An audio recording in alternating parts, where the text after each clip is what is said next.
सुनियो। अब मैं इसके बाद दूसरी कथा कहूंगा, आप लोग सुने। अपनी प्रजा का पालन करने में तत्पर तुंगध्वज नामक एक राजा था। उसने भगवान सत्यनारायण का प्रसाद त्याग के बहुत दुख प्राप्त किया। एक बार वह जंगल में जाकर के वहां से बहुत से पशुओं को मार करके बरगद के पेड़ के नीचे आया। वहां उसे देखा गोपगण बंधु बांधव संतुष्ट होकर के भक्ति पूर्वक भगवान सत्यनारायण की पूजा कर रहे हैं।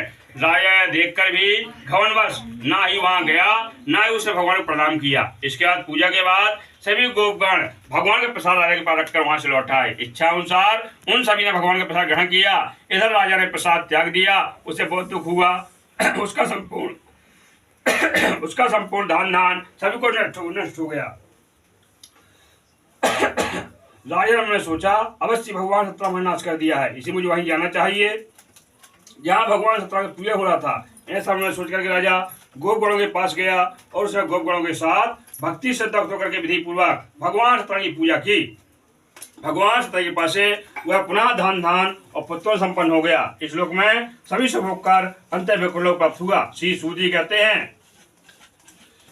कहते हैं जो व्यक्ति इस परम दुर्लभ भगवान सत्यनारायण करता है, पुण्यमयी फल प्रदानी भगवान की भक्ति सुनता है, उसे भगवान सत्यनारायण के पास से धन आदि प्राप्ति होती है। गरीब धनवान बन जाता है, बंधन में पड़ा व्यक्ति बंधन से छूट जाता है, मुक्त हो जाता है, डराहु व्यक्ति भय से मुक्त हो जाता है। यह बात सत्य है, इसमें संशय नहीं है।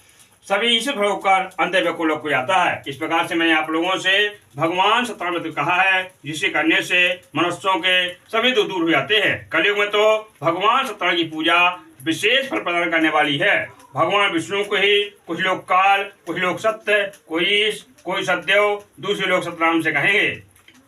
अनेक उदाहरण करके भगवान सत्यनारायण सभी का मन सिद्ध करते हैं। कलयुग में भगवान विष्णु ही सत्यनारायण का उदाहरण करके सभी का मन पूर्ण करने वाले होंगे। जो व्यक्ति भगवान सत्यनारायण की कथा को सुनता है उसके सभी पाप नष्ट हो जाते हैं। पहले समय में जिन लोगों ने भगवान सत्यनारायण किया है उससे अगले जाकर वृत्तांत कहता हूँ, आप लोग सुने। महान प्रज्ञा संपन्न सत्यनारायण नाम के ब्राह्मण भगवान सत्यनारायण वध करने के प्रभाव से दूसरे जन्म में सुदामा नाम के ब्राह्मण हुए। उस जन्म में भगवान श्री कृष्ण का ध्यान कर उन्होंने मोक्ष प्राप्त किया। लकड़हारा जो था भिल्ल गांव का राजा हुआ। अगले जन्म में उसने भगवान श्री रामचंद्र जी के चरणों को धो करके उनको गंगा पार उतार करके मोक्ष प्राप्त किया। महाराज योड़कामुख दूसरे जन्म में राजा दशरथ हुए।